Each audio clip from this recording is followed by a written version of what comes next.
Hi, welcome back to Showpiece. In today's video, I am showing two simple DIY ideas.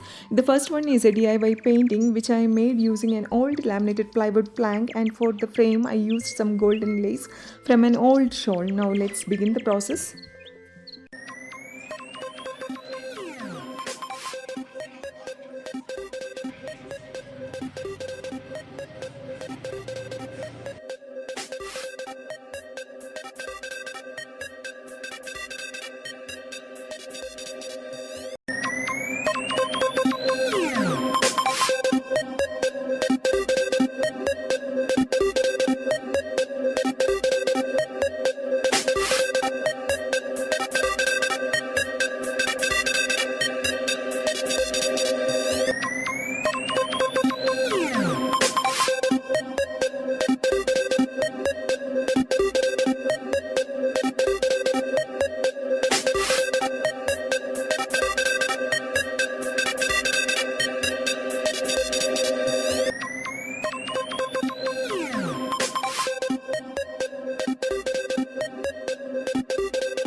Second one is a mirror frame. For this purpose I used an old mirror, and as a frame I used some white lace. Then for giving support to the mirror I used a back support from an old photo frame.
Thank you so much for watching my video. If you like the video, please let me know your comments and suggestions.